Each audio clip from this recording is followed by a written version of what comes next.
All right. I think we're live. Thank you for coming. We've got a big crew tonight, and I'm so excited. So let me just tell you a little bit about tonight for City Club. This is the second City Club event. How many of you came to our first one? Wonderful. So we've got a lot of new ones this time. This is great. Our second one was actually set to go on that fateful night, Thursday, July 26th. We're going to be talking about arts and culture. And as our team got evacuated, we canceled. So after that event, we thought about what the community would want to hear and talk about, and it really was about the fire and what we're going to do to rebuild our city. So we pulled together this event, and we've got a great group of panelist speakers. You know, the fire that night, I think the biggest lesson I learned from that fire was it could happen to me. And, you know, I live off River Park on the east side of Quartz Hill, and I saw the fire, you know, over at Old Shasta. It had gone out earlier in the afternoon and came back early evening, and still not thinking, well, it won't get to my house. They'll get it before it gets to my neighborhood. And as we saw that fire tornado coming, I mean, we tore back to our house. The power was out, grabbed our insurance papers and a couple pictures off the wall and fled out of the house. And I was thinking, how could this have happened to me? I'm educated. I have a master's degree. I'm on the city council, and I'm running for my life. Why wasn't I better prepared? So I'm hoping that tonight that we will give you information that will help you in the rebuilding process. Let me just ask, is there anyone here, you lost your home or you had severe damage to your home? Can you raise your hand? Wow.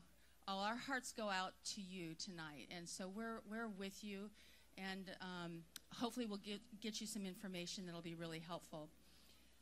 There's some people that I really want to thank tonight.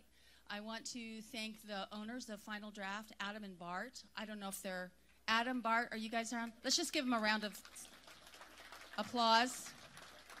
They let us have City Club here the first time, and it's such a great venue, so thank you. And so if you could help them out by ordering food and drink, that would be wonderful. I also want to thank Matt and Joy Thayer of Sparrow Pictures. Matt and Joy, you guys want to raise your hands? They have donated the camera crew and just are helping us with all the sound and just making this event possible. So we couldn't do this without them. Really thankful for that. We also have a special partner tonight in Leadership Reading. I was going to have Mike Thomas and Susan Kermeyer come up. That'd be great. So Susan and I met about a month or so ago. I'm a graduate of Leadership Reading. And yay! And so I'm going to let them talk a little bit about Leadership Reading. We decided we'd do this event together because we have a lot of the same mission and goals. And so we thought, well, let's combine Leadership Reading with the alumni event. So go ahead, Mike. Just so we're clear, I'm Mike. This is Susan. Susan's actually on the team with Julie to put on Reading City Club. Can I see the hands of people who are Leadership Reading graduates? No. And can I see the hands of people who have been presenters for Leadership Reading? Okay, a few of you there. We have joined with Reading City Club because this is what Leadership Reading is all about. So if you're interested in a year-long educational experience where you really get in-depth in learning about our community, at some point tonight, come see us at the back table, and we'll get you acquainted with that. And we just want to thank Reading City Club for letting us join with them. Thank you very much. I also wanted to acknowledge that we do have some dignitaries, local dignitaries with us. I saw Mr. David Kehoe. Would you like to stand and wave? Thank you for coming. He's District 1, the city of Reading, which was heavily hit. And I thought I saw Kristen Schrader, our mayor. There she is. Yeah, thank you, Kristen. Anybody else from the council or other board of supervisors that I'm missing? Okay. Well, thank you. All right. Our first speaker tonight is actually our city manager, Mr. Tippin. I'm going to have him come up, as well as Jake Mingus. So come on up.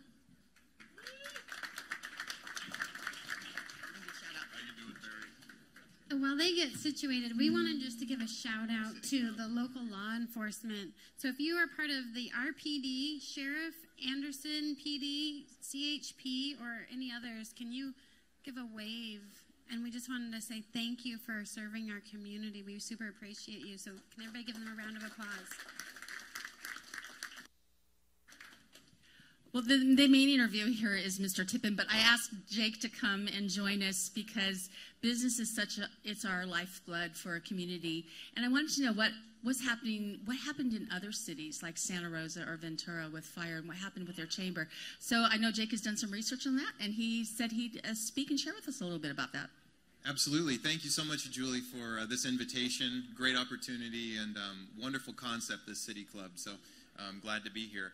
I would say that I was not surprised to have the CEO of the Santa Rosa Chamber of Commerce reach out to me the morning after the 26th of July saying, you know, if you want some help or if you would like to know the playbook as to how chambers of commerce can respond in these times of fire, we basically have that playbook. So give me a call if you'd like. So I called him right back, and he told me what you're going to find out in the first 6 months following this fire is that your business community, particularly small businesses, are going to need access to capital. So cozy up with the SBA and help get all that information about the low-interest disaster loans that are available. And then also, you know, what we were able to do in Santa Rosa, he was saying, was we established a small recovery grant program to complement those low-interest disaster loans. So what we did at the Chamber in Reading is we right away made a commitment to call all 850 of our members and just do a well check and to see, you know, how are things going? How have you been affected? How can we help? And we compiled all that data with the enormous help of a local company called 511 Enterprises that volunteered to help us with that. So in about 48 hours, we were able to cover all 850 business members of the Chamber. And what we learned was that about 50 to 75 of those businesses, particularly those with 5 or fewer employees, they were really struggling. It told me a lot about the fragile nature of the economy for a lot of these small businesses. Having their doors closed for 2 to 4 days as maybe a local restaurant almost put them under. So we made a commitment to make sure that they knew all the information about the SBA, and also we're working to develop these grant funds. So I'm pleased to say that the SBA just announced the last couple of days that more than $1 million has been funded to local businesses in the form of low-interest disaster loans. So that's really great to get that money back into the hands of businesses and to keep people employed and to keep the economy churning. So the Chamber's committed to that short-term and then also the long-term rebuilding efforts working with the city and the county. Thank you so much, Jake. Thanks for sharing. Thank you. All right. And you have to take off, right? Absolutely. Yeah, yeah. I got the wife and kids at home, so I got to get home for dinner soon. Well, thanks for all you're doing. You're doing a great job with our chamber, and we're so grateful for our business community. Thank you. Thank you. I would also point out that Jake contacted me quickly as well, just to see how the chamber and the city could work together, not only in helping businesses, but just helping the community generally. So I've always been appreciative of Jake's approach, and he's been approachable. And so as you walk out the door to your wife and kids, let me say thanks for doing what you do. Thank you, Jake. And he has a better voice than I do, by the way. He's a great baseball announcer. Oh, I have to take a minute here to brag on our city manager. He didn't know I was going to do this, but Barry's been our city manager for a little over a year or so, getting close to a year and a half, and he has been incredible. You find out what people are made of in crisis, and those first few days after the fire when information was pretty scarce, just wondering the status of all kinds of things, I felt like I was even out of the loop, and it was hard to get good information. We had someone that was really boots on the ground and just got everybody activated and just really key strategic thinking. So I just want to thank you for being our city manager. If we had to go through a crisis, I can't think of a better city manager to help lead us through it. So Barry, before we get into some of these questions, give us a little bit of an update on the debris removal. So first, I'm going to give a shout out to Brian because for many of you probably know Brian Crane, and he retired in June, and he and I have worked together since 1991, and I called him, I think, Sunday after the fire came through our town and said, "How's retirement?" He said, "It's awesome." I said, "How would you like to come back and be a recovery director?" And he hemmed and hawed, but he was joking, and he immediately said yes. And so much of what I'm going to tell you is a result of he Pat Minturn and the teams that have been put together to actually work with Cal Recycle and Cal OES and get this stuff done as seamlessly as possible. But in the city of Reading, we had 266 homes that were destroyed by fire. So all of those need to have debris removed. And one of the things that people often ask is, like, we have, just 2 years ago we have a fire burned down and we don't have this big elaborate process. So why do we have this big process we have now? And it's because there's a public health emergency associated with so many houses burning to the ground and all the mass amount of impurities in the soils at that point and in the ash. So we have 266 homes that have burned.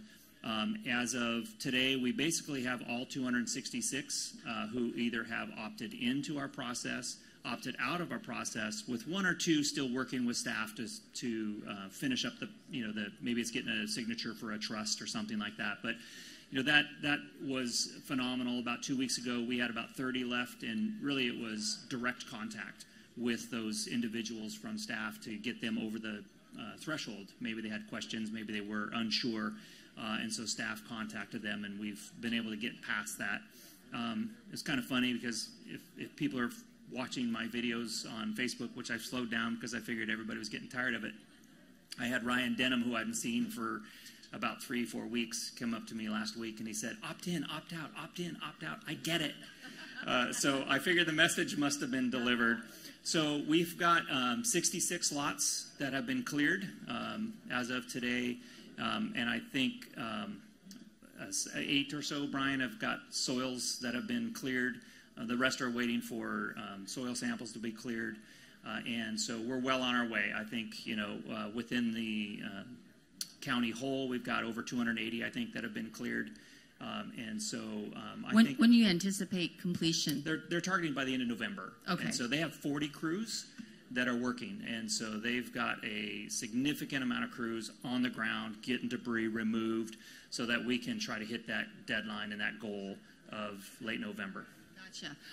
Right after the fire, I know you reached out to some of the other city managers, and the city manager from Santa Rosa came up, which was amazing. Tell us kind of what you learned in the aftermath of a fire, some of the things that you learned, the things to do and not do. Yeah, it's interesting because Santa Rosa is a much different community than we are, and they also had a much more significant impact. They had over 4,000 homes in Santa Rosa that were impacted. So their impact was far different. And so Sean McGlynn is the city manager there, and he actually reached out to me and said, "Hey, do you need some help? I can be there tonight." And I said, "Yeah, come on over." And he happened to show up right when we had a public hearing with CAL FIRE at the Civic Auditorium. And the first thing, I had met him once before, and he came up to me after that, and he said, the first thing he said is CAL FIRE has learned a lot of lessons since Santa Rosa. And if you think about it, we haven't had a lot of these big incursions into urban areas, but we had 3 in less than a year. So we had Santa Rosa, then we had Ventura, and then we had Reading. And so CAL FIRE is learning as well.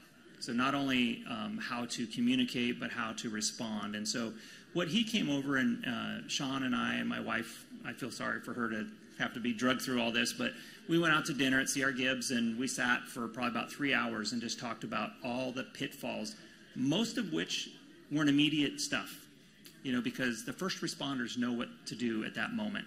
Most of it was what's going to come and how to be prepared. And one thing I heard from I called the Ventura city manager, and actually one thing he said was get a recovery director. And that's when I called Brian. So, and I expect, unfortunately, that we'll have another incursion into an urban area, and I expect I'm going to be traveling there to help them. And I think that's, what we do as cities and communities. Any other things that you kind of picked up as far as recommendations that we're now implementing because of what we learned? Yeah, I think, like I said, one of them was form a team, get a recovery director, form a team, get prepared to deal with FEMA and OES, because that, while they're there to help, it's a massive process. So get prepared, get ready for that, and have all your ducks in a row, so to speak, so that you're ready for that enormity of a challenge.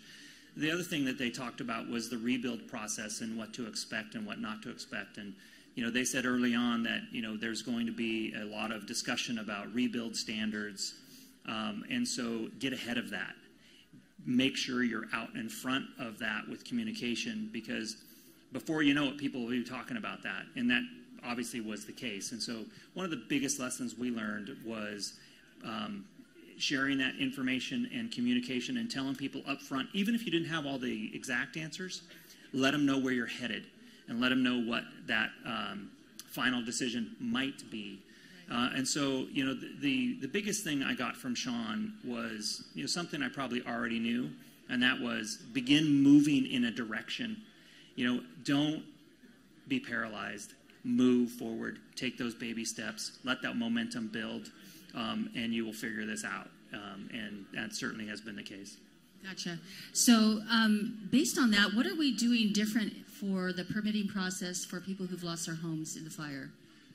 So first off, we tried to actually make it so that we wouldn't have to actually have designers and new sets of plans and everything else. And in fact, I talked early on with Mr. Bergstrom, I think, who will be up here, and we had that conversation about why can't we just take a new set of plans and put them out there. And we actually pulled together a committee of designers, and Mr. Bergstrom participated in that. And we took an old set of plans, 2016 building code, and the new building codes, and we quickly realized it's not going to work because you have different energy calcs, you have different requirements for that, and so that's going to be like a 2x6 framing instead of 2x4. So we quickly came to the conclusion that we're going to have new designs. And we put that out immediately, that we're going to have to do that. So what we wanted to do is have we set a 3-week window to have a complete pamphlet put together that would set the standards for everybody so that they would know what that is. The other thing that we did is we hired retired annuitants. Those are people who retired from the city or elsewhere that are experts in this, and have them dedicated to CAR fire recovery work. And so that we have somebody who is specifically set there for the purpose of CAR fire recovery. And then we went to the guaranteed turnaround time. We thought that would be really important. And we set some standards that if you build the same house and you have a complete submittal, and we put out a checklist so that everybody knows exactly what a complete submittal is, that we'll turn that around in 7 days. And if it's not quite complete, we'll send it back, but we'll work really closely with the individuals to make sure we get that as fast as we possibly can. And then we had some standards in terms of if you build a little bigger or a little different, it takes a little longer, but with guaranteed staff or dedicated staff, we can have some guaranteed turnaround times. That's impressive. The other thing that we did is it asked for people to have pre-meetings. Come and meet with us in advance so we can talk about the issues so that they're prepared for that. And then what about fees? We changed the fee structure a little bit too, if you could speak to that. Well, the council has to approve it still. Oh, I thought we did. No? No, you approved us bringing it forward. So next, okay. So tomorrow night, the agenda will be posted, and next Tuesday we'll have a public hearing to reduce the fees by 20%. And so all of the fees for CAR fire for the next 36 months or so will be reduced by 20%. So that hopefully that will help with, especially those who have like umbrella policies that need every little dime to actually build the house back that they want. Gotcha. We do have in the back on the bar there by Mimi Mosley, there's some brochures. There's the plan check submittal list and the recovery process. So if you know someone that's lost their home or you've lost your home, feel free to pick that up. Is Larry Voppel here tonight? Oh, hey, Larry, would you stand up? I just want to give a shout out to Larry. He's the director of our community services director for building and planning. And a lot of this work he has helped with and done. So thank you, Larry, for all that you do. So, all right. And all that is also on our ShastaReddingRecovers.org, which has been That's up what I was going to ask you is yeah. other online sources. Well, besides that one primarily? That one primarily, because from there you can get links to other locations. So from ShastaReddingRecovers.org, you can get links directly to the City of Redding building page, or you can go to Shasta County. You can get right of entry forms. You can get rain ready information. So that is your best source to begin with. Well, thank you, Barry. Yeah. I think that wraps this up. If you could give him a round of applause, that'd be great. He'll be back up for another section. And I'm going to invite up Mel Freilich. She's an architect with NMR. as well as Fred Bergstrom, a contractor with Northwest Homes, if you guys want to come on up here, and Joey Forsyth from Parks. While you're coming up, Joey's got a shout out for us. How's everybody doing out there? Are your drinks and food delicious and wonderful? Great. We want to give a massive shout out to Chief Moore and Sheriff Basenko, and we just super appreciate what you guys are doing in our area. So can everybody give them a round of applause?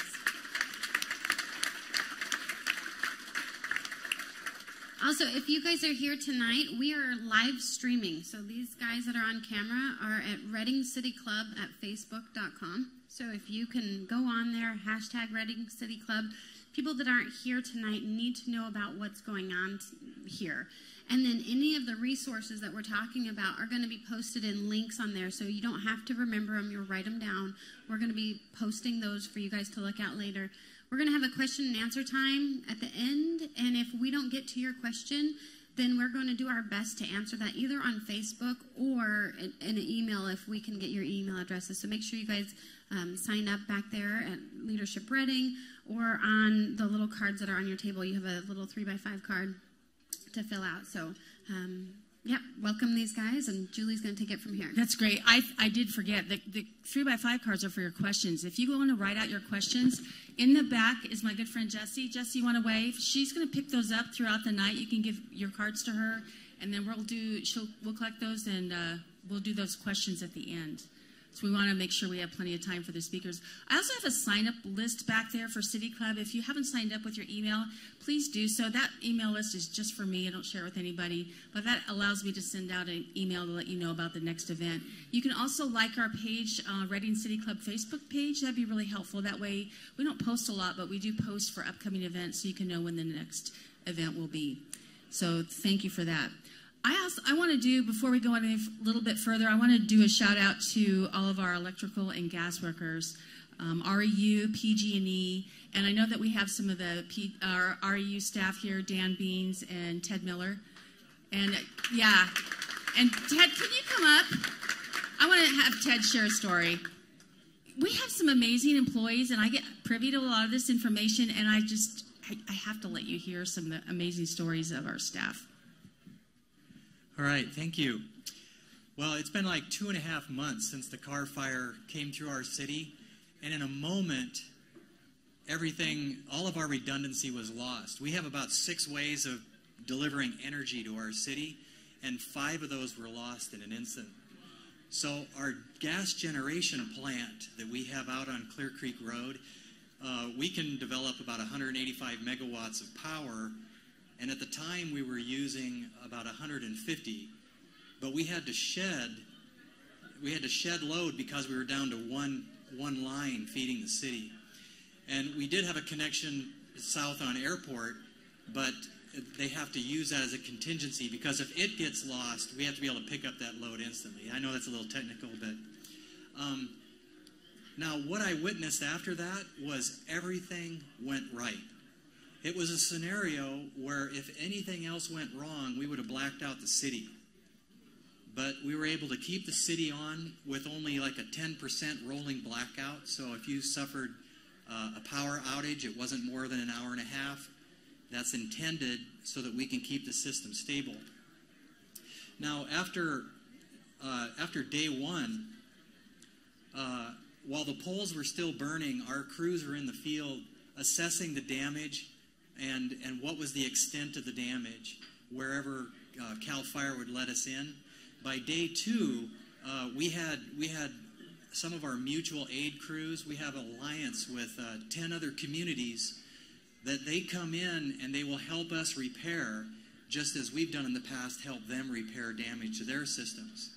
It's a great opportunity. So they were putting in requests, what can we do? So we were coordinating with them, and by day 3, we had 18 mutual aid electrical worker crews arrive in Reading, and that was on a Sunday. So while we had people evacuated from their homes burned down, those Reading electrical workers were actually showing up on the job, doing work, helping to coordinate these crews. We had 21 crews on the ground rebuilding. So we lost about 121 poles. 10 miles of 115 kV transmission line, 12 miles of 12 kV distribution lines around our city, mainly on the west side. And if you ever look at those poles on the side of the road, that is a lot of work. So we had those 23 crews working side by side, and no injuries, no grievances, no squabbling. Everything went right. I was witnessing a miracle through this whole process. We had people who were on vacation, canceling their vacations to come to work. Yeah, let's hear it. It was really good.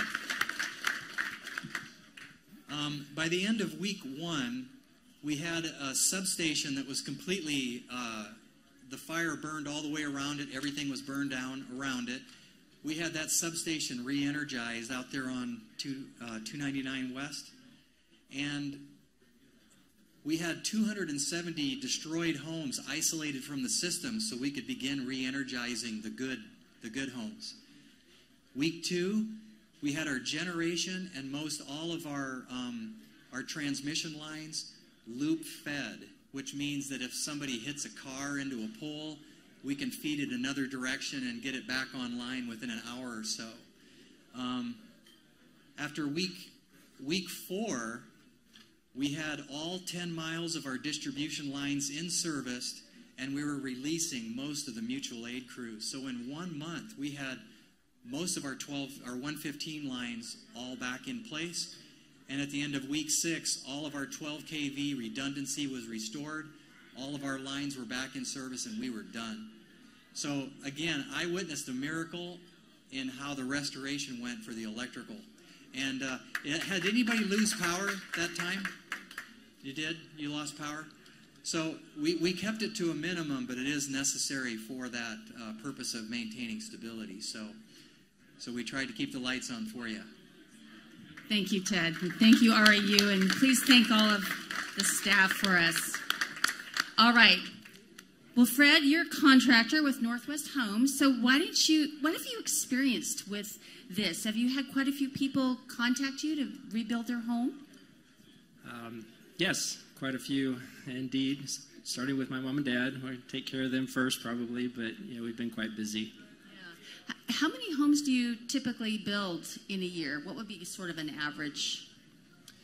We generally do between 15 and 20 a year. Okay. And then what would be the max? Can you scale that up? Can you do more than that, or is that pretty much your max? No, we're going to scale it up, and I really don't know, maybe 25, but okay, we're going to ramp it up. So as you're looking at the community for rebuilding, where do you see, as far as the construction part, where do you see some of the bottlenecks happening? Where will it kind of get hung up? Well, what I'm seeing right now is all of us obviously are starting the race, if you will, from the same point. And so the first thing that has to be done is we all need new building plans, or to some degree. In the county, they're letting us use some of the older plans, so that's a little bit quicker. But generally, the people I'm seeing want to do something a little bit different. So everybody right now is swamping all of the available drafters. So bottleneck today is drafting. I see. And I just think it's going to move all the way down the line as we get through our building permit process and get started. Do you have any ideas on that, how we could attract more of the subs or any of the other skilled trades? Well, I don't know why a lot of the skilled trades would come to Redding when there's such a demand down in Santa Rosa. In fact, I think a bigger challenge would be keeping the ones that we have locally here and keep them from going to Santa Rosa, because from what I'm hearing, the pay scale down there is quite attractive. So that might be an issue that we'll be dealing with, taking us a little bit longer to rebuild these homes. Well, I know that I'm being super nice to all my subcontractors right now. What tips would you give people who are looking, their home is lost and they need to hire a contractor? What would you tell them to look for? Because there's some concerns that people could be taken advantage of because of the crisis.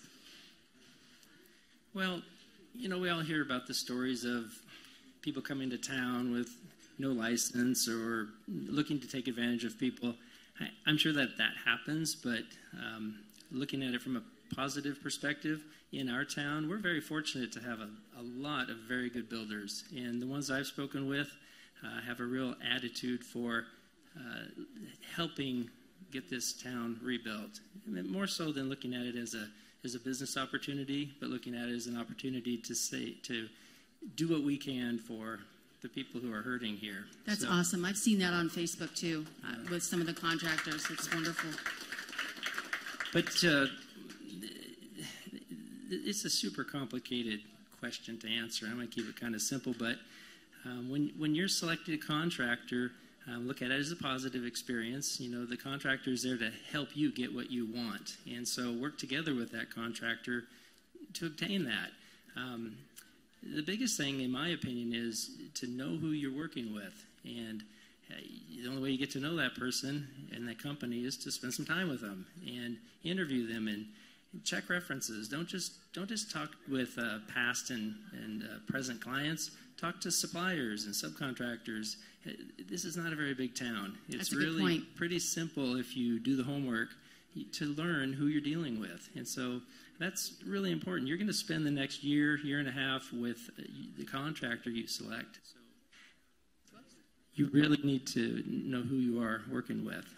That's great. Anything else that you'd like to share with you? Anything else that you feel like we should know for building, or any tips that would help people get their plan through quicker?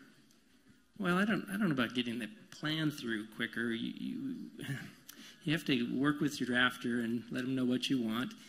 Don't make a bunch of changes. That drives people crazy. But if you want a smooth process, to the extent possible, know what you want, explain what you want, and then don't change it. Oh, there you go. All right, good advice. Thank you so much. Thank you, Fred. I really appreciate that.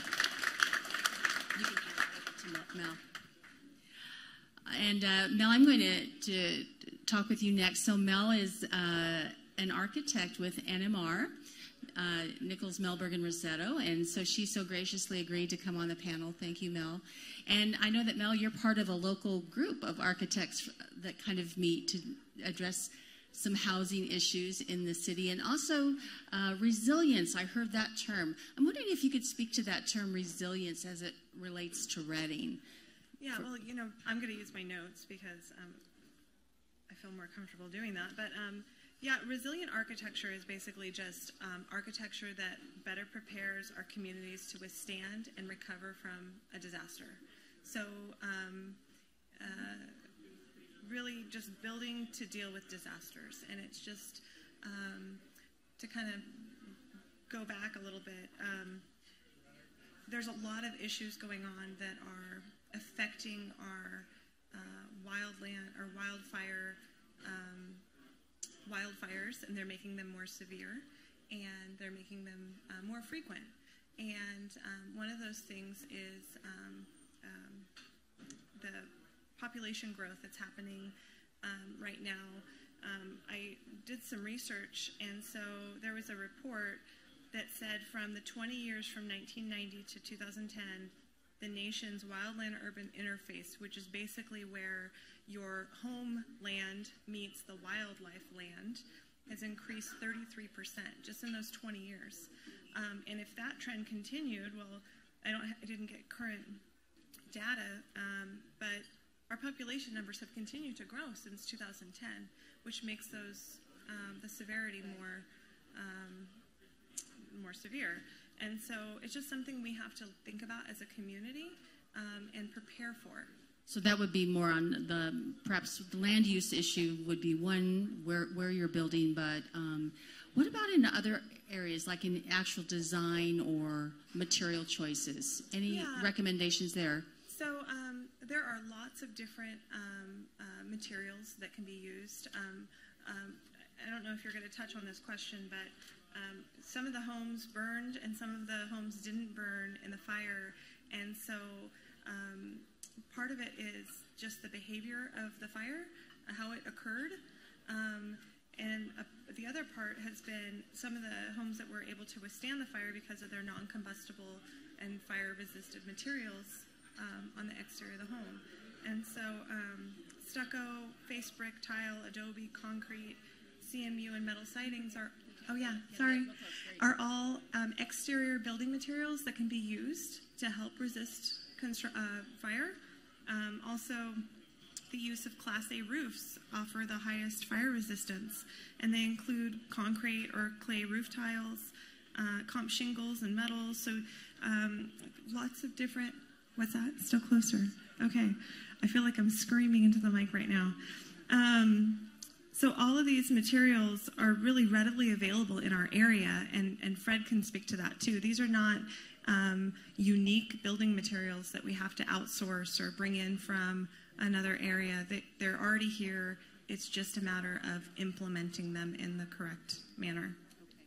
What about with venting on roofs? I heard that, you know, where you place venting and maybe the mesh should be very small so that embers can get through. Yeah. Covered eaves, is that more fire resistant? If you could just answer some of those questions. Yeah, so the California Building Code and the California Residential Code both have chapters that are specific to wildland urban interface design.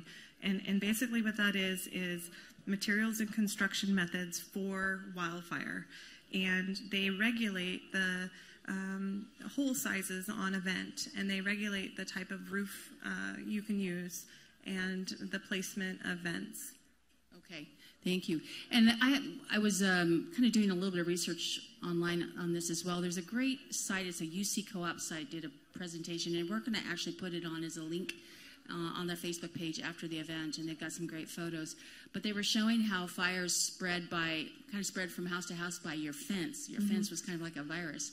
It was really bad if you had a wooden gate. So, you know, you have this nice fire-resistant house, but now you've got a wooden fence and a wooden gate, and the fire burns your home because of that access. So some simple things like using a metal gate if you're going to use a wooden fence. Yeah, one of the things that we've seen is homes that had bark or inappropriate landscaping too close to the home, the home was in danger because of spot fires. And so you really have to think about not only the structure, but the defensible space around your home. Right. We're going to have Joy speak to that next. Let me see if I had anything else for you. Do you see, let me just say going forward, Mel, any changes that you think might happen going forward as we are in sort of this season of increasing mega fires? These fires that are over 100,000 acres have really increased in the last 10 years. And we've seen the complex here with the Carr Fire, hers in Delta was over 300,000, and same thing in Mendocino. That used to be unheard of. So we're definitely into a season of that. Do you see communities doing things different? Yeah, I mean, that really goes back to resilient architecture. You know, how can we design our buildings to not only withstand another disaster, but to help us recover from it? Things like backup power, water reserves, things that if we were in a disaster, that we could actually live out of our home without having to be evacuated or having to, if we had to go back. Thank you. Yep. All right, I'm going to have you hand the mic over to Joey. Thank you so much, Mel.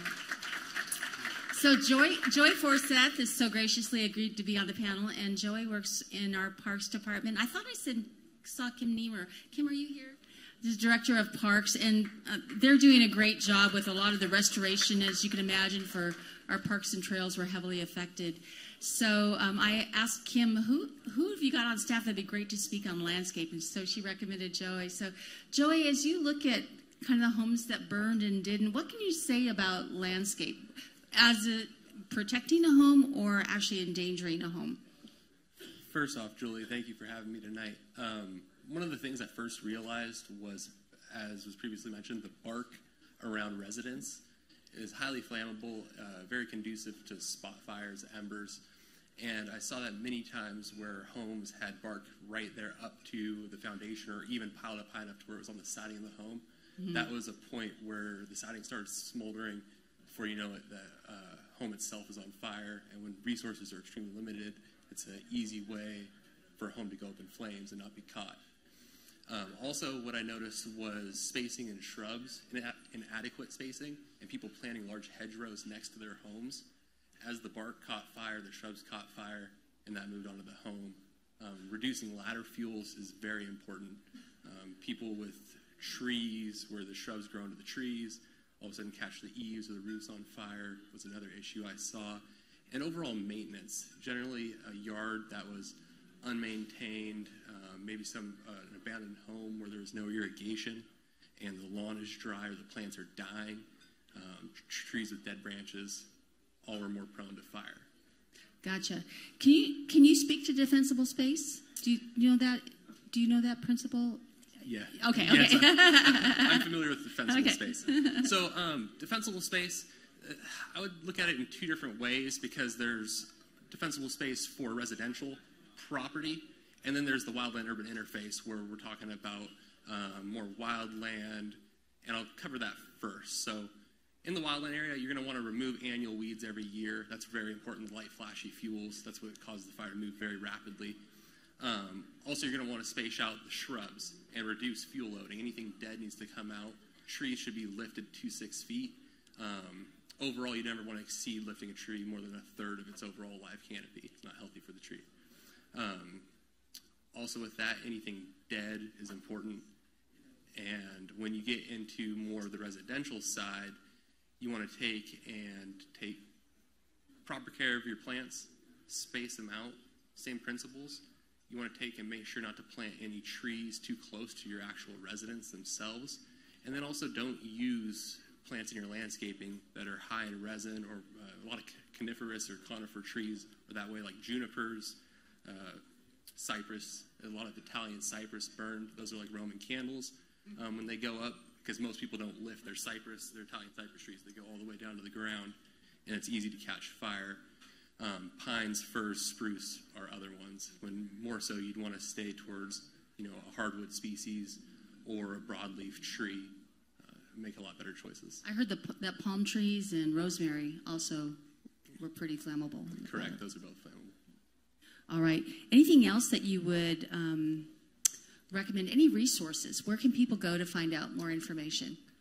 Some great resources are CAL FIRE put out a website called readyforwildfire.org, so you could check in there, and they have everything from defensible space to fire-resistant landscaping. There's no such thing as fire-proof landscaping. All vegetation burns at some point. It's just how you maintain it. There's also the Davie Consulting Group, and our local nurseries are a great resource. I wanted to do a little shout out to Turtle Bay Nursery. They specialize in native plants that are grown here in the North State.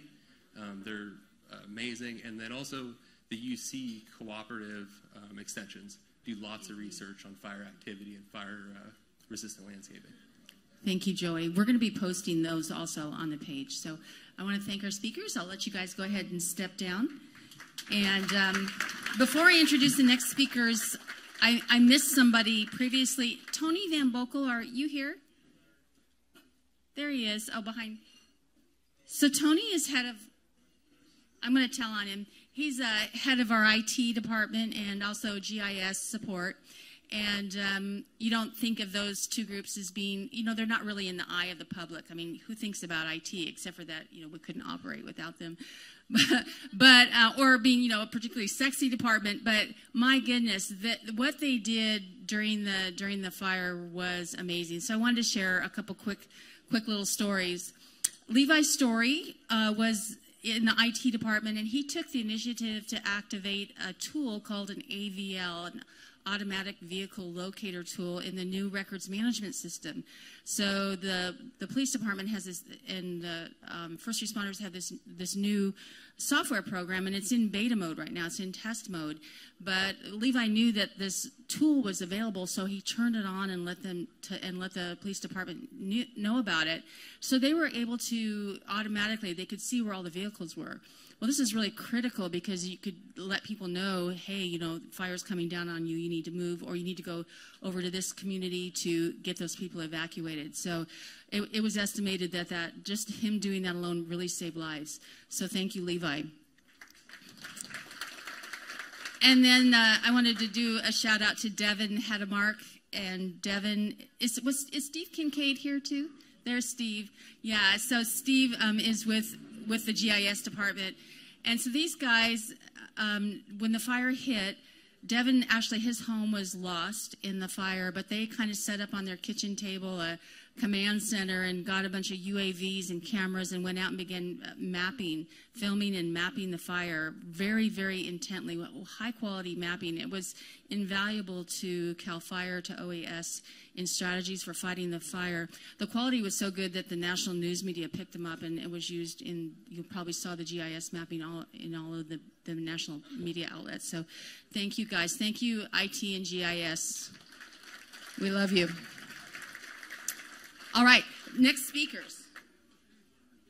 Sorry. If you have to leave early to get kids or something, go ahead. I'm trying to move fast, but we had so much stuff going on here. So our next topic is going to be home insurance, fire insurance. And so I'm going to have Jeff Avery with State Farm come on up, as well as Reno Beninati with Greenspan. I'll have these two guys come up. While they're coming up, I wanted to give a few shout outs. But first of all, who appreciates Julie doing this? I super appreciate Julie doing this. She's volunteering her time. She cares about our city, and I have such respect for her for doing this. Also, the other thing, if you work for the city, if you are running for something in the city or our county, can you stand up and we just give you a shout out for being here? We super appreciate that you care about Shasta County, that you care about Reading. Like, you guys are amazing, and it's an honor to be in the same room with you. We super appreciate you. We'd also like to give a shout out to all the utilities. Again, like we were saying with REU, like we had electricity, we have water, and we wanted to say thank you for water, wastewater, solid waste, the streets. Caltrans, you guys were amazing on shutting off streets, turning on streets, just being there for our community. We would like to acknowledge Chuck Auckland and the directors of utilities and any supervisors that are here. We super appreciate you guys. Is Chuck, are you here, Chuck? There he is, yeah. Thank you so much for your service to our community. Without you guys, we all wouldn't be here. You know, we were ones that our house didn't burn down, but we were affected by the fire, and we super appreciate everything you guys are doing. So we're going to hear about some insurance, and it's really important of what we're going to be doing in the upcoming months and to protect our own homes and our communities. Thank you so much. Thanks. So I have a little bit of time, so we're moving here pretty good. So I'm going to take this minute to do a shout out for utilities for two people there. Conrad Tona, who's head of our water treatment. Is Conrad here? Not here? Oh my goodness. He's amazing. Through some of his heroic actions, we saved our pump house, we saved our Buckeye water treatment plant. If you could imagine, that's one of the main sources of treated water for the city of Reading, for the west side, what it would have been like if we'd lost water power for fighting the fire. So, and to some risk to himself. So thank you, Conrad. And then also for Ron DeMagd. Yeah, you can clap. Ron DeMagd was our on-site engineer overseeing the Quartz Hill widening project, which Quartz Hill was closed at that time. So all the traffic is being rediverted through River Park Drive, which is right where I live, which has been busy anyway. But when you tacked on the evacuation, it was a mess. So that road was closed. It hadn't been paved yet. In the morning of the fire, the crew was wanting to leave, and he made them stay and put down a road base. And then he made them move all their heavy equipment off Quartz Hill Road, because he had a feeling that road might need to be used, and sure enough it did. And so that then became access for all the emergency vehicles, firefighters, to get up into, Stanford Hills, Riverbend. So if you can imagine, those areas would not have been able to get access to. So that's just, took the initiative. We have a lot of employees that, can really think on their feet and just take the initiative and do the right thing. So our thanks to our utilities.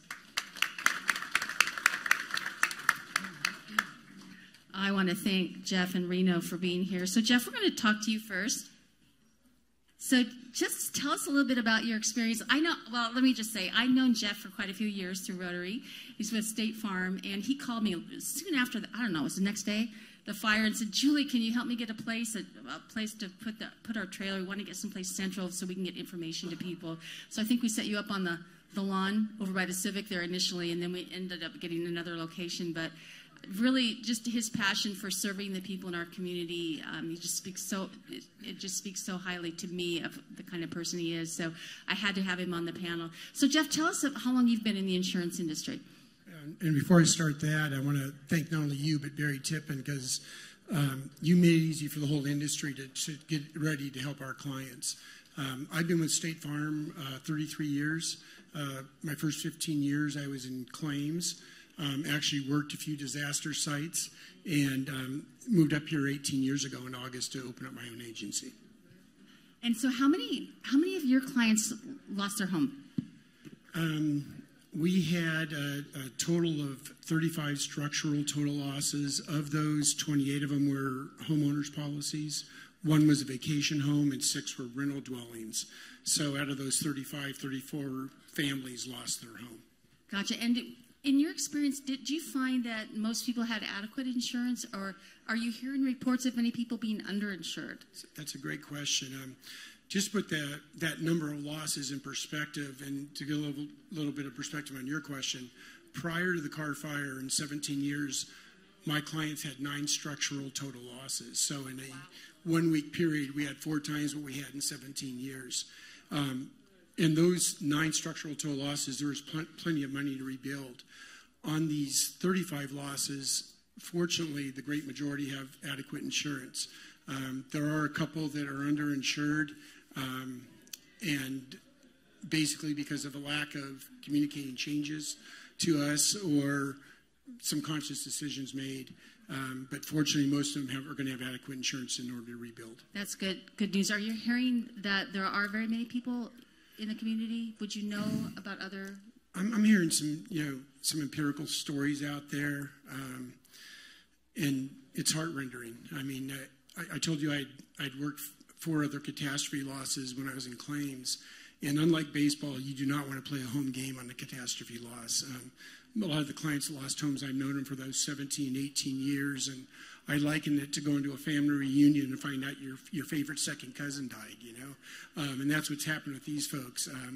My wife said she finally found out I had a heart because I was coming home for 3 weeks and just crying on her shoulder. So, it's tough, and when you hear the stories about underinsured, it makes it even more heart-rending. I know we were having this, I think I was having this conversation with you, and you were talking about the importance of keeping your insurance going even though you lost your home. So should people talk about that a little bit? That's a great point. There's a lot of things to consider because, when people ask me, hey, we're not going to be rebuilding for 6 months or a year, should we even keep the insurance on the home? And there's a bunch of things to discuss about that. First off, talk to your insurance agent and go through the scenario with him or her and make sure what your options are. Some of the questions you can ask are, hey, if I do drop the coverage on this and take it like a renter's policy out for where I'm staying currently, can I get that policy back with my current carrier? Another question to ask, are there current structures that are still there? Maybe you lost your house, but you still have a detached garage or some storage sheds, and you still want to have the coverage for that. Ask them if I do drop this and come back, is the cost going to be different than if I keep it on? What will happen if I keep my coverage on my house or my contents covered in the rental home that I'm in? And then the biggest thing is if you do drop the coverage and you take a renter's policy out to protect your contents where you're renting, ask them, will that liability coverage extend over that vacant parcel during that time? Because realize that you still have a liability exposure. People could come on your lot and get hurt. You want to make sure you have that liability coverage that's still in force. Gotcha. And what would you tell people to do to look at their policy? Like, how do you know if you're insured? I know I went home soon after the fire and looked at my policy, and I don't know, is this enough? I don't know. So I called the agent, and I ended up increasing it. I maxed it. But how do we know if we have enough? The first thing is making sure, first and foremost, that you keep your insurance agent informed on any changes you make. It's always interesting to bring people in, and we try to do a review at least every 2 years, if not more often, with all of our clients. And some are resistant of that, right? Hey, I'm trying to sell them something. And really what we're trying to do is make sure that first and foremost they're covered for those devastation type losses. And unfortunately, the Carr fire gave a great example. But one of the things I tell folks is you shouldn't try to insure everything in your life. make sure you insure against those devastating type losses that you can't recover from, or all of a sudden you have to go back to work. And I'm telling you, 3 out of 5 Walmart greeters aren't working for fun, right? They're back there because they have to. That said, as you raise your coverages on your home, you might want to look at raising your deductible. A lot of my clients have $1,000 and $2,000 deductibles. We encourage them to raise those up because most folks don't have losses. The average claim comes along about once every 19 years. So by raising your deductible, you will save money. When my wife and I moved up here, we had a $1,000 deductible on our homeowners. And within 2 years, we raised that up to $4,000. Well, knock on wood, 15 years later, we haven't had a loss, and I saved the difference of that $3,000 in premium savings, and I encourage my clients to do the same thing. So first of all, make sure you've got your house covered appropriately. Let your insurance agent or broker or company know, hey, I added $40,000 of solar panels. I finally got my dream kitchen, right? I did a $25,000 remodel, because those are things that are going to add to rebuilding your house. And the important thing, not only about that coverage for making sure your house can be rebuilt, but the ancillary coverages like debris removal, landscape coverage. With some carriers, even the amount you get for additional living expenses are a percentage of what your home value is. So if you're underinsuring your home value, I will guarantee you're going to fall short of a lot of other coverages as well. And then additionally, the big bugaboo right now is the contents coverage for people. Different carriers have different, I'll call it default amounts that they give for contents or personal property coverage. They take the dwelling amount and then they give an additional percentage for contents. And some of them give 50% of the dwelling amount for contents. Some give 60%. There's a few carriers like the company I represent give 75%. And the lower that percentage that you have, and you have to ask your agent, what are you giving me here? If you have a lower value house, maybe that's only $200,000 or $250,000 to rebuild, and now you've only got 50% for contents, I'll guarantee you, and I think my friend here to the left will verify that you're probably going to run out of contents coverage. And it doesn't cost that much to raise that. It can be as low as $4 or $5 per $10,000 in coverage. And that's good to know. Yeah. Thank you, Jeff. You're welcome. Yeah. So Reno Beninati's an insurance adjuster, so a different part of the industry. And he's been up here, I think, several times with the fires and has been on several catastrophic fires. So, Reno, tell us just a little bit about your experience with Greenspan and with catastrophic fires in California. Sure. My name is Reno. First of all, I want to thank you for having us here. I think this is a great event. Knowledge is power. What we do is we're licensed from state to state by the Department of Insurance to prepare, present, and negotiate insurance claims for the policyholder. And we lessen the burden for people in these events to take it off their plate. I agree. There's oftentimes we find that policies are short in these catastrophic. No one really plans on losing everything. You figure you're going to have a one-room fire and you're okay. So a little bit about myself. I've been in the business 24 years as a public advocate. I'm licensed in 17 states. I reside in the Bay Area. We have been involved, the Greenspan Company, in all the latest California firestorms in recent history. And what we do is we come out and hold workshops on a weekly basis, and we advertise them and for educational reasons and to help people understand what it is that they need to do and how a claim has to be put together properly and what the expectations are under the obligations of the policy. And the whole process, it's something that you don't go through every day. So tell me about demand surge. We were having a conversation. You said that's become an issue. Tell us what that means. So demand surge, as this gentleman from the KB Homes will attest to, you've got 7,000 structures in Santa Rosa disappear.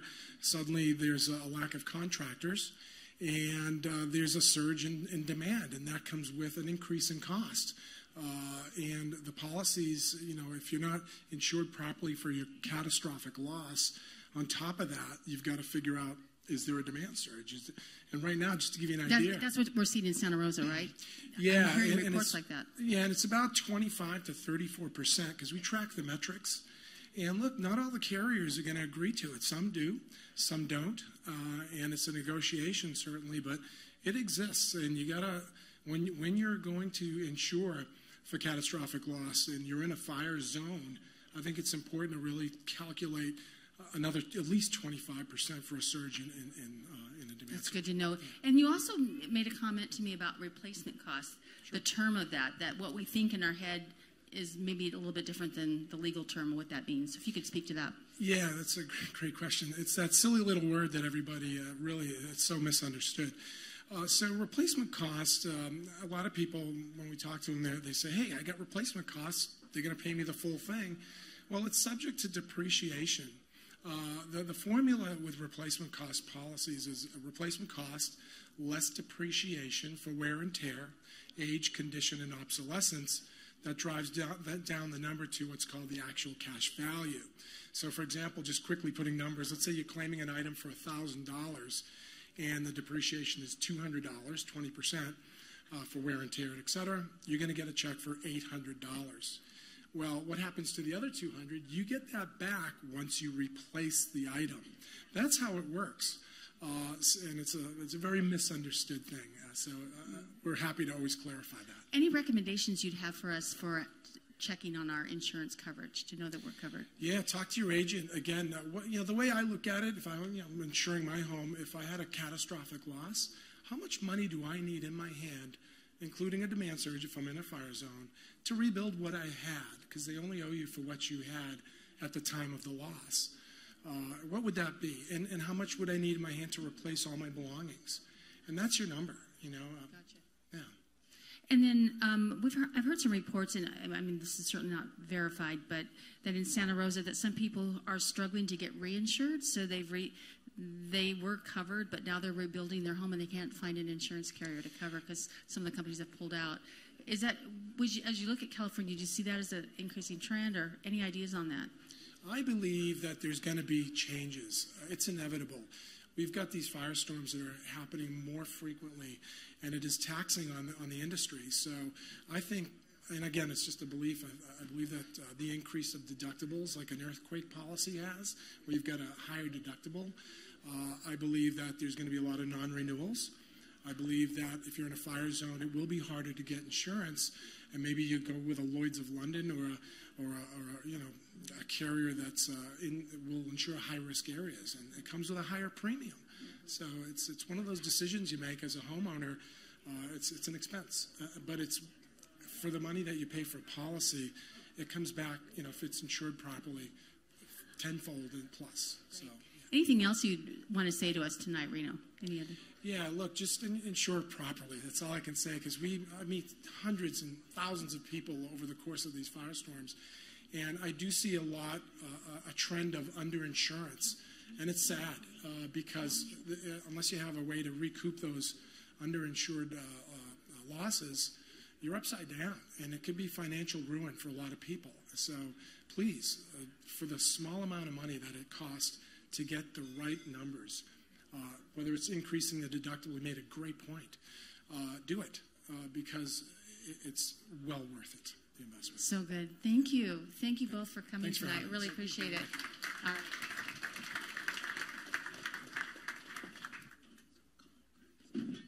Oh, good. Okay. Thanks. All right.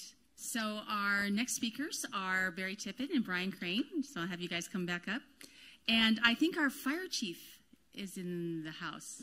Is that true, Colin Kreider? Thank you. Thank you. We're so grateful. We did a shout out for the fire department a little bit at the beginning of the evening, but you're here, so we're going to thank you. All right, go ahead. So we have a lot of information to get through tonight, so we're running a little bit behind schedule, so we thank you for all of your grace. Like we said, we're going to be posting all these links on Reading City Club at facebook.com, so be checking all that out. And please join us as we're carrying on through this. We're going to try to get through a lot of information. It's really important. I'm super thankful for all the insurance.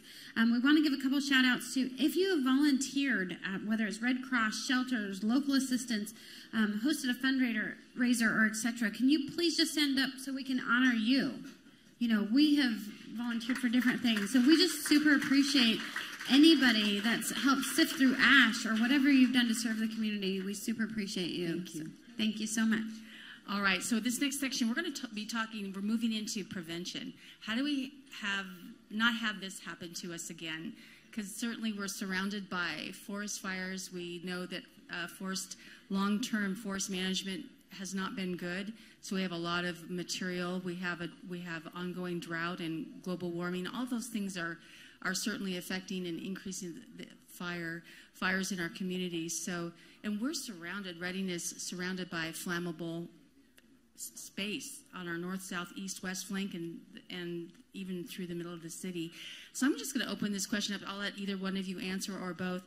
What should we be doing for both public and private green space areas for fuel reduction? What do you anticipate the city looking at doing there? Well, I'll start and then I'll hand it over to Brian, because Brian's at the forefront of some grant applications and working with his team on those types of thought processes. But I'll give you, Julie, a lot of credit for a item that we're working on right now. In June, Julie called me and said, hey, we do these landscape maintenance districts where we maintain subdivision landscaping. Couldn't we do that in older subdivisions if everybody voted for it to do fire fuels management? I said, yeah, we could. And we got off the phone and I started thinking, well, why wouldn't we do that citywide? If that was a good idea for a single subdivision, maybe it's good for the entire city. And so the city attorney actually began to look that up.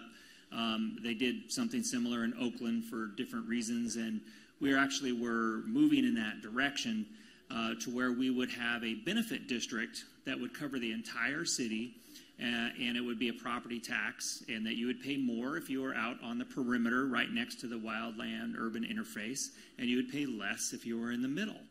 And so, in fact, on Tuesday, the City Council will be considering an item where we would allocate some money to do what's called an engineer's report, which is the first thing necessary to actually do a citywide district, which would allow us to generate somewhere between $2.5 and $5 million, where we would actually go out, and the idea would be do fire fuels management 25% of the city every fourth year. And so that would be able to be on public and private properties. We'd probably address our ordinance. And so if private property owner said, no, I don't want you on my property to do that work, we would say, okay, do it yourself. And if you don't, we'll abate it later on. And so that is something that we're working on real time, that we would hope to have voted on by the public in the spring. And hopefully we would be able to start working on it next summer. And I'll let Brian talk about some other efforts we're doing. And Barry mentioned bringing the idea of a landscape maintenance district to council next week and getting started on that. Well, the idea of, I think, preparing for the next fire is pretty complicated. It does involve better managing our open spaces, but as we heard earlier from Joey Forsythe, it also includes better managing that last 100 feet before your house and what you do with fences, with landscaping, with your bark, with material right up against your house. It also has to do with, as the gal from NMR pointed out, that it also is building materials, what we do with venting and in our roofs and windows and things like that. All that is, we think, something that we need to relook at as part of a wildland urban interface plan. So we're putting in for a grant to develop a community-based plan that looks at those open spaces, looks at that last 100 feet, looks at the types of materials we're housing, maybe comes up with standards, some of the community drives and standards that ultimately you decide on and come before council, and maybe we do something different. In addition, to look at land use planning. Are we building our subdivisions in the right places? Are we also building our subdivision design the right way with access and egress in and out of our subdivisions? So the idea is over the next 6-12 months with this planning grant, and even if we don't, we will find money to develop a plan and better plan for the next one, from everything from managing our open space to how individually we take care of our homes to land use planning to subdivision design and things like that. Very interesting. And then what could we do to help educate the public better? Do you see us maybe putting more resources online for people, or I just feel it just would be great to just get, have access, I think, to educating the public on options they have. From my perspective, we have an attentive audience right now. Certainly everybody, 2 months after the fire, we're still thinking about it. This is our opportunity to really develop a plan like that, a community-driven plan, and have information in the public. So I think you're right. It's websites, it's holding forums like this. It's as we develop our projects and develop new homes that there are standards there that people look at and we provide information on. It's having landscape maintenance districts and seeing that happening in our open space and how we manage those areas and people understanding they're going to have to pay for it, understanding what they're paying for and things like that. So some of that also. One thing I'd like to throw out is this is an opportunity also for us to in better managing going forward and reforesting our areas that have been burned. We've got a lot of burned areas, areas that 100 years ago were probably oak woodlands and ponderosa pine areas, but with the smelters and other activities that happened, came back as Manzanita and really in other high volatile fuel areas, and we're a source for the fire. Can we do something different? So we're also looking at grant opportunities to reforest these areas. We are bringing to council next week a grant. We think we've got about 25% of a $2 million project funded to reforest. In addition, Community Services Director Niemer and one of her staff, Travis Manning, have a re-oak program that they have kicked off about a month ago that will complement that. And we're going to try and figure out what that means, this reforestation program. But I think the idea is in these burned areas, let's not just let the Manzanita come back. Let's bring back the oaks. Let's bring back the ponderosa pines and other things to beautify our community, but also make it more resilient for the next fire, because we know it will come. That's great. And either one of you, have you picked up anything from any of the other cities like San Diego, Ventura, Oakland, Santa Rosa?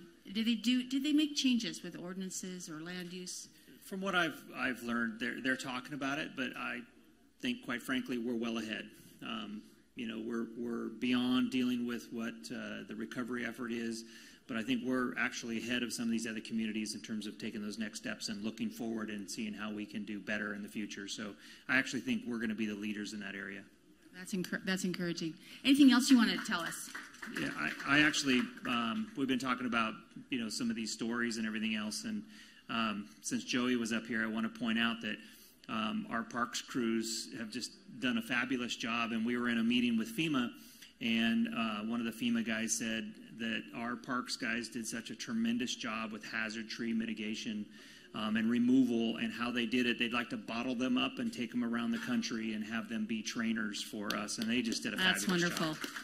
They can't have them. Yeah, we know that. Yeah. All right. Well, I think that's all I have for you. Brian, you can stay up here, and Barry, I'll let you get it. So which one of us is retired and which one's not? Yeah. And I'm going to invite Tony Lewis. I usually wear tennis shoes to work. Tony Lewis is here, and he's president of our Reading Trail Alliance. So I think, okay, thanks.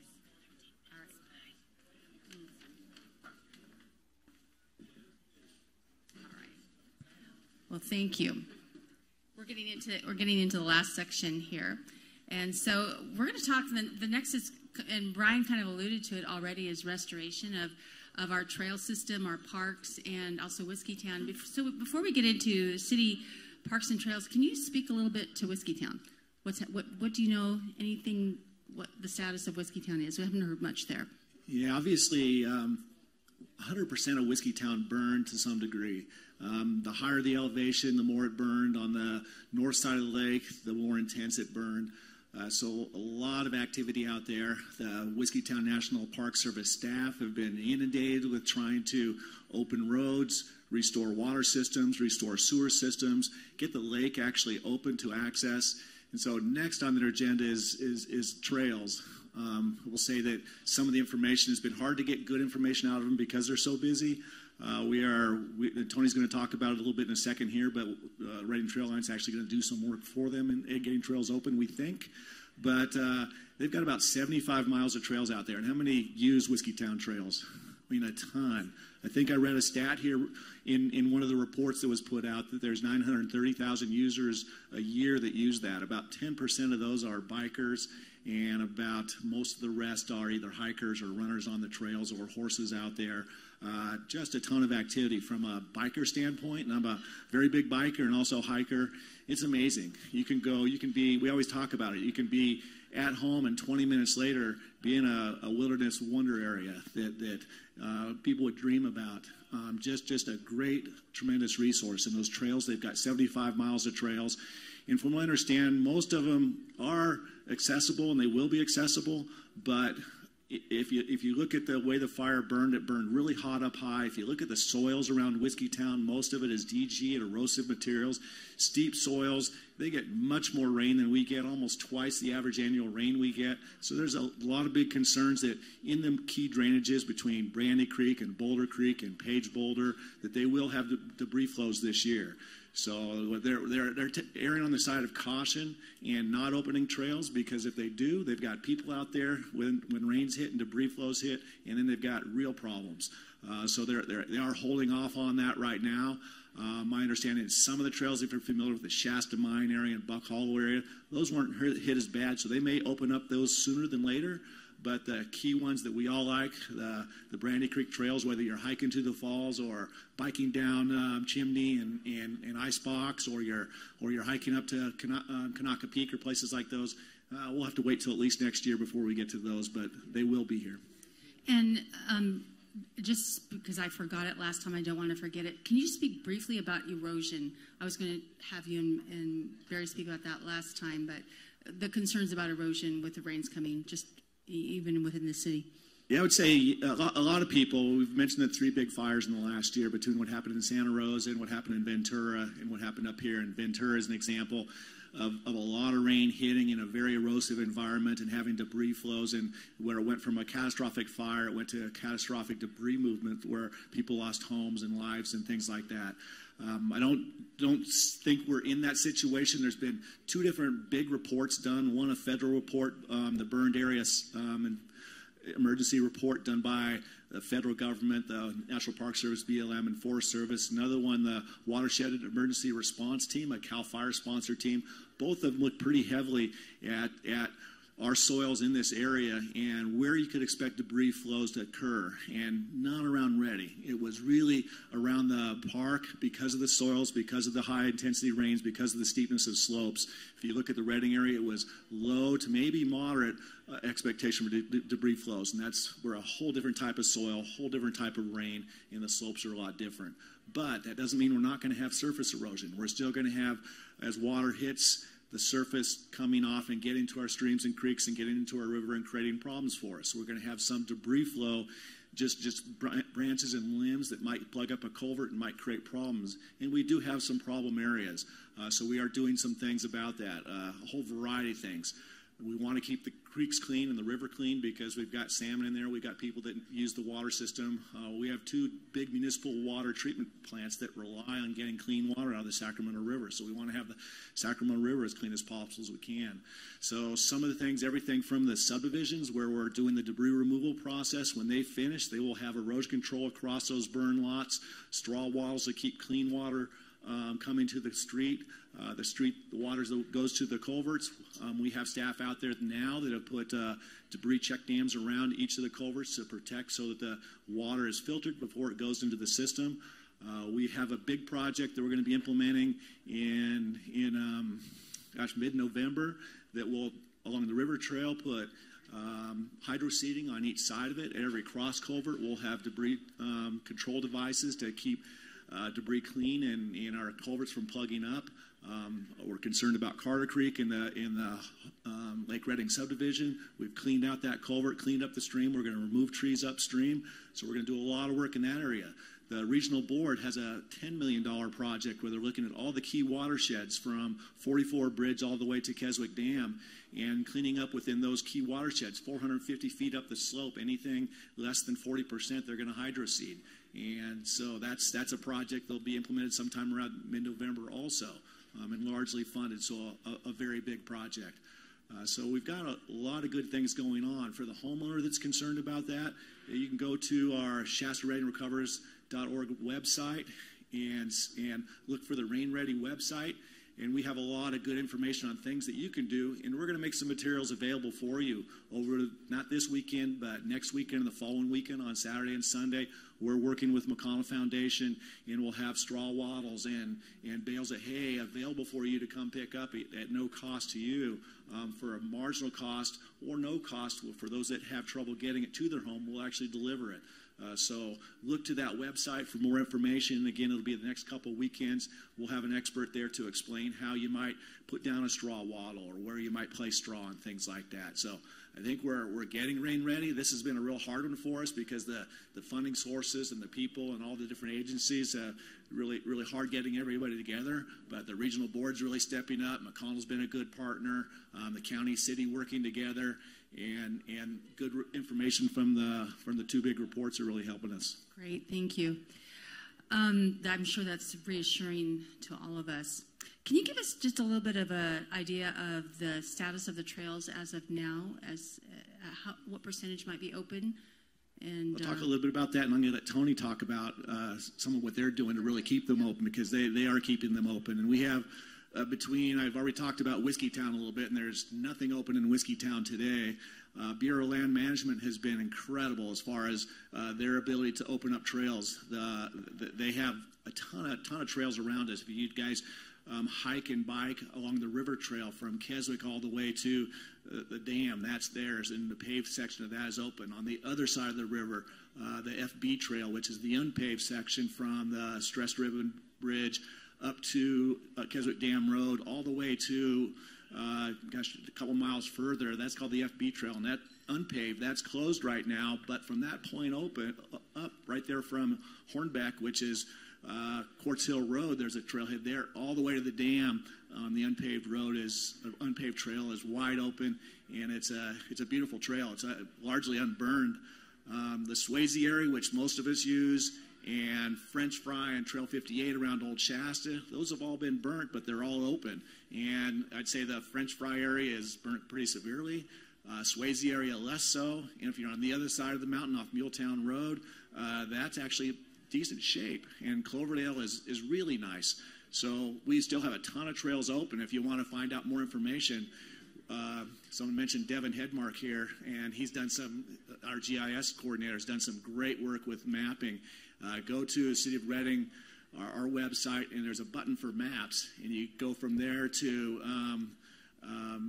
it'll show you a trail map on that link, or you can type in readingtrails.com and click on the Trails tab, and there's some great information. There's GIS maps that'll show green and red what's open, what's closed, and a description of all our trails and a trail-by-trail disposition of what they're doing. But as I said, BLM has done great, and Trail Alliance has really helped with a lot there, too.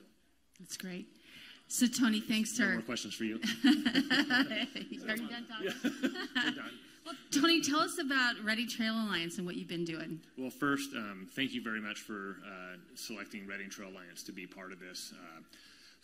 My name is Tony Lewis. I'm the president of the Reading Trail Alliance. We formed about 3 years ago. We started with just a group of mountain bikers kind of on the trail, just deciding that, hey, we'd like to have some more diversity to our trail systems that we have. We have tremendous trails here in Reading. We still have tremendous trails here in Reading. But we would travel to other areas, and we would find out that we can do more. So with the work of BLM and the City of Reading, we have been able to help make some trails that are out there that are becoming a draw from many people from out of the state, even, that are coming here to ride some of the trails that we've helped develop in the Swayze area. 2 trails were the Enticer and the Snail Trail that we helped redo, and so we're really excited about that, and we feel that that's something that we can still offer. I think it's actually even more important now that we develop these trails to make them long-lasting trails for our generations to come. And Great. Yeah. So what projects are you working on for trail restoration? What can the community do to get involved? So specifically, we're not working on any particular project, but we are continuing to maintain the trails that we have. That's been on our forefront now with the fire. We have been continuing to work with BLM in the city of Reading. BLM, like Brian was saying, was phenomenal about getting the Swayze area and all the trails cleaned up. I thought it was going to take months. I mean, they were open prior to a month. 30 days or 40 days, the trails, for the most part, were open. And so we couldn't go out there and work because of the hazard trees, because they were had to have experienced tree fallers come out there and help clean those up. So we are now working with those agencies to, as trees fall, we have certifications for chainsaw operators that are on our trail crew that we're going out there and cleaning those trails up. And as the weather comes and the wind blows, we're going to have more things that we're going to be doing. So. You guys were involved with our junior bike park, huh? Yes, thank you for plugging that for us. My grandchildren love it. Yeah, no, we work with Kim Niemer and Travis from the rec department to put in that bike park, the kids' bike park, at the Caldwell Park, and that has been. That's been phenomenal for our town. I've been hearing more about that than a lot of things, but one of our big plans is to put in a big bike park, which would be across the street, and we are trying to work with the city of Reading to do that. So we want to put a world-class bike park in. We'll have to do a city club on biking. It's just a big enough topic. Yeah, for sure. That's so amazing. Yeah. I'm going to ask Brian about the river trail, but while I'm doing that, I wondered if Peter Alexander, are you here, Peter? Yeah. Oh, okay, come on up. I'm going to have Peter come up and share just briefly as well. He's president of, or co-director with Friends of the Trails and also of the Parks and Trail Fund. So come on up, Peter. But Brian, I'm going to ask if you could speak to just the river trail. We have this section of it's closed. What's the status of the Ribbon Bridge and also just some of it's closed because of those burned out bridges? The entire river trail system, as I kind of alluded to earlier, I kind of skipped this section, is open except for a portion of trail between Middle Creek and Keswick. And that's largely because there's 4 bridges in there. First of all, I want to make a huge plug, and I know it's already been done, but to have those trails open and those that have been on it, they're not only open, but the clearing that was done there has really enhanced the trail quite a bit considering what it could have been otherwise. And it's Kim Niemer and her crew, Joey, Adam Whalen, and other guys are just have been tremendous. And as Barry mentioned, between FEMA and OES, they're just raving about their ability to track the work, and we will get refunded from FEMA and others because of the good work they're doing. But the section between Middle Creek and Keswick is largely because there's 4 bridges that were damaged. 3 of them, the bridge decks completely, 1 of them damaged to where we can't pass. So we're in the process of putting together a capital improvement project. We have to go through FEMA because this isn't cheap, and we don't have money in our budget to handle it ourselves. So we got to follow all the rules, dot our I's, cross our T's with OES and FEMA to make sure we get fully funded for this work. So we have a project that we have a designer on board. We've done field assessments and investigations with FEMA and OES. We're putting together plans that we hope to advertise around the start of November, award a contract towards the end of November, and have a contractor on board to rebuild the decks on those bridges in December and into January. We'll prioritize the 2 bridges to the south of the Stress Ribbon Bridge so that we can make a full loop. And Julie mentioned the Stress Ribbon Bridge. It is closed today, at least in part, because we don't want people going across because they can't do anything on the other side. But structurally, it is sound. We may have a little bit of repainting on some of the bridge rails and stuff like that. But the bridge is structurally sound and can handle the loads that was anticipated and the way it was designed to build. So our goal is in November, December, hopefully by mid-January, towards the end of January, we have that section open entirely. That does leave the 10 bridges. Those that are familiar with the 10 bridges trail that drops from Buenaventura all the way down. It's 10 bridges because there are 10 bridges on it, and there are 10 wood bridges, and they all to some extent, are structurally done, and we need to replace those. And so that's also one that we're working through FEMA and Cal OES on. And the intent is sometime in the spring to have a contract out to replace those. So towards the end of spring, sometime summer, the idea is to have the 10 Bridges trail open also. Great. Would you mind giving that to Peter? Thank you, Peter, for joining us. Can you tell us, Peter, just a little bit about your organization and some of the projects, or even encouraging, how can people get involved to help with restoration of our trails? Okay. First of all, thank you for inviting us tonight. There is a project coming up that volunteers can get involved with the City of Reading. The 20th and the 27th of this month, they're going to get straw wattles put on the river trail. So if you go on the city's Facebook page or web page or even our page, you can sign up as a volunteer and help out that way. We are going to be involved in the Reoak Reading project, which a lot of the community can get involved with that also. I don't know if you've heard, but there will be a re-release of the Shasta Strong beer on October 19th. So, for sure. Our group has been given permission to do T-shirts, and so we will have T-shirts and sweatshirts for sale during the release, and all the proceeds from that will go toward the river trail restoration. So that's how you guys can get involved and help with that. To backtrack a little bit to BLM, I was up there yesterday, and they're working on the Middle Creek Trail very diligently. They're keeping that trail, that paved trail, open while they're working on it, but they do put up barricades to keep, the public safe. But if you decide to ride your bike or walk up there or run, they will stop their work and let you pass and continue on the other side. So maybe for the next 3 or 4 days, people could just let that crew do their work and get Middle Creek done, and then they can move on to their next project. They're also asking, too, if you're out using the BLM trails, if you see a tree down, please call them. They're having, their work on a trail on Monday, and Tuesday they go back out there again, and there's an oak tree down. So you guys want to be very careful when you're out there, and if you do see something, please call them and let them know. Thank you. Anything else you'd like to add? That's it. Thank you. All right. Well, I just want to thank you guys, and I'll let you guys can have a seat. We're done with this section. Thank you so much. Back to Julie.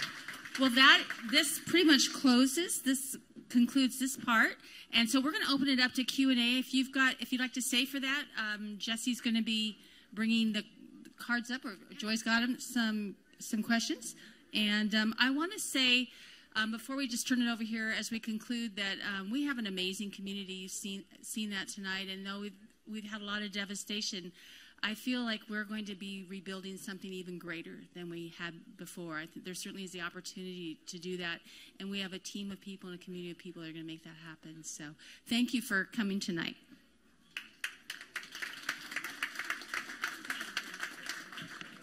Again, I want to give a few shout outs and say thank you to some people that are here. We have some cards on your table. If you have a question, we don't have time to answer everybody's questions. We're running a little bit late, and we want to actually honor your time. We want to give a huge shout out again to Final Draft. Who appreciates this being in Reading? This is amazing. We love their food, we love their drinks, we love their games, we love that they host events like this, so we super appreciate them allowing us to be here. I'm going to ask a couple questions. If you leave your email address on these, Jesse, where are you? Jesse's going to be gathering these over here, and so any that I'm not able to get to tonight, we're going to bring some people back up. We're going to send you an email and or answer it on Facebook. So again, we are at Reading City Club on Facebook.com. So one of the questions is, and we're going to bring up some of our speakers if they pertain to it. Will there be a push from the city to remind residents to shop local? I think, yeah. I think that was one of the conversations we even had with Jake Mangus is we're going to encourage people to shop local. We want to create jobs in our area. We want to sustain what's happening here. I mean, we are on a tipping point of what's going to be happening in Reading, what's happening down at the Mount Shasta Mall, what's happening in downtown area, what McConnell Foundation and K2 is doing here, and the revitalization of Reading is super important to us. So I think that's going to be across the board with the City Council, with the the Board of Supervisors, with everybody that's working together. I mean, REU has been just amazing in what they've been doing for our city. So we super appreciate everybody that's been a part of this. Again, with the shout-outs, I think one of the things that I have been personally honored in living in our community is seeing how everybody has just come together and then having the conversations of who's rebuilding and why. What is their why? Of why are they going to actually put in the investment of being here for the next several years and living with friends and family or in a rental property and downsizing or whatever. I think that's just been amazing to see. How do I help somebody even if I lost something or I've been burdened or whatever? I think those have been super awesome for our area. So definitely shop local is incredibly important. How do we patronize places that have supported the community? How do we actually participate in job creation and supporting Reading? So yeah, start tonight. Buy a beer, buy a glass of wine, have some great food.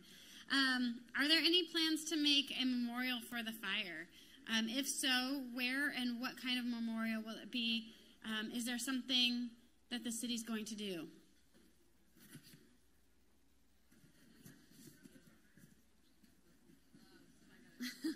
Here we go. Nothing formal, but there's a lot of talk about it. And I would, I know the Shasta County Arts Council is kind of the clearinghouse for proposals to do that. So it's going to take some time. You know, people are still kind of recovering. What would that memorial look like? But there's some, I've been privy to some really great sounding projects. So I would think over the next year you'll see some stuff come out. Yeah. Part of why Julie started this Reading City Club is that conversation ignites community. And so we wanted to actually bring people together of different backgrounds, different things that are important to us, and have those conversations together, because lots of people individually are having great conversations. So this one says, is there a need to assist as a volunteer in any potential erosion control measures in burned out areas? So this would be a great one for us to answer on Facebook.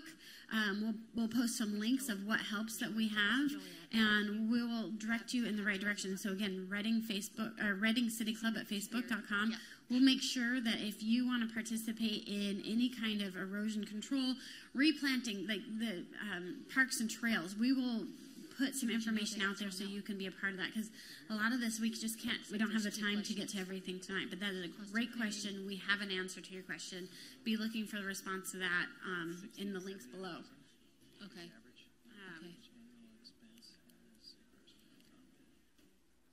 Some handwriting is harder. How much will things at a national level affect our ability to rebuild? An example of Carr Fire. Julie, do you have an answer to that? I'm sorry, what was that? How much will things at a national level affect our ability to rebuild? I don't know if I understand quite the intent. You mean because of politics? Because of... Yeah. Or...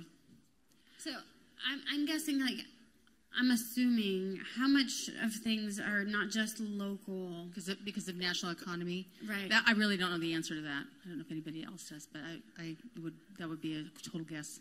Yeah. So, and again, if you can get your questions to Jesse, we're going to be sending out, just for the sake of time and respecting everybody this evening, we're going to be sending out emails, we're going to be posting Facebook links and all that to make sure that we answer everybody's questions that are in here. She'll gather your information. Make sure that you sign up with Leadership Reading to get on an emailer list on what topics that we have coming up and all that kind of stuff. And we just want to give a massive thank you for you spending your weeknight with us, and hope that you get a good night's sleep. And I've got one. Oh, you got one? Yeah, I got. Okay, one more. So Joey's got one too. So, okay, all right. Do you have time to answer it? All right, go ahead. You do yours first.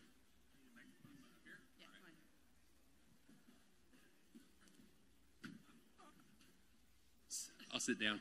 So, I'm not the best storyteller, so please bear with me on this. But the question was, someone wrote this question to ask me to talk about the emergency work that was performed on our repeater tower on South Fork Mountain the day before the fire actually reached Reading. So that Wednesday, we have a generator up on South Fork Mountain that provides radio communications to the city, and our building maintenance department oversees the generator contract. Well, that generator gas line actually burned. So now our generator was running off of battery backup power. And it got all the way down to about 25%. Well, we had to send up the contractor with our building maintenance staff. So as they headed up South Fork Mountain, which I'm not sure if anybody's familiar with that, it's a long, windy dirt road. There was multiple trees on fire that had fell across the road. Were blocking access. So I had to send up my 2-man tree crew up to assist and cut our way in. So now I have 4 people up on the mountain. They cut their way in, they get up to the top, and of course they don't have all the parts they need to fix the radio communications. So between robbing some parts off of another radio tower and generator that burned up, and kind of doing a Franken fix, they called our staff, and then I had to run 2 more people up the mountain with a gas line to repair the tower. And this all happened Wednesday, or actually, sorry, this was Thursday that this all happened. And then that night, the fire came into town. So if the park staff, building maintenance staff, and that contractor wouldn't have been able to get up there, there's potential that there wouldn't have been radio communications that night of the fire. So, thank you. So, Barry, can I ask you these questions? All right. What's the approximate cost of cleaning for a home, just on average?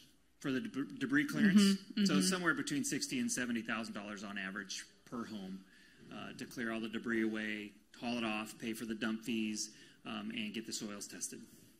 Okay, and the second question was, how much an annual expense has the City of Reading spent on the 17 mitigation measures contained in our hazard mitigation plan?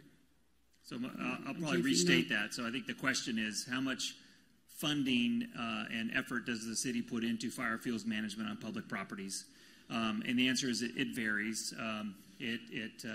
We have a certain amount of money that we put towards that in the budget on an annual basis, something of the nature of $100,000, but we also get a lot of assistance from inmate crews when they're available. So if there's a big fire season, inmate crews aren't available. When there's not a big fire season, then inmate crews might be available, and CAL FIRE may lend those to us to actually go out and do fire fuels mitigation. And then in 2016, REU, through hazard mitigation requirements through the state of California, began to put $100,000 additional to fire fuels mitigation throughout the city in and around electric facilities, which also is in and around a lot of our homes. And so it's varied over the years, but it's something that we focused on an annual basis. This is probably more of a philosophical question, but why is there so much more money available for suppression or recovery than actual prevention? So I don't know if I understand suppression recovery, but we have a $21 million fund. That $20 million of it is for apparatus and firefighters. $1 million of it is for basic fuels and equipment. So essentially, 86+% of our budget for fire department goes into the actual personnel and apparatus necessary to put the fires out. And the other portions of our general fund goes to police to a great extent. And then what we have left over, we do the best we can with. And so 80+% of our general fund budget is already spent on public safety. And so we do the best we can in terms of doing the other ancillary things that we can. And it's a focus, and we work on it. But sounds like that might change if we're able to get the citywide district. Fire fuels district done. That money would be dedicated towards fire fuels management. Great, thank you. I think that's it for tonight. So thank you all for coming. We'll hang out here. If you have any more questions, feel free to come up. Good night. Good night.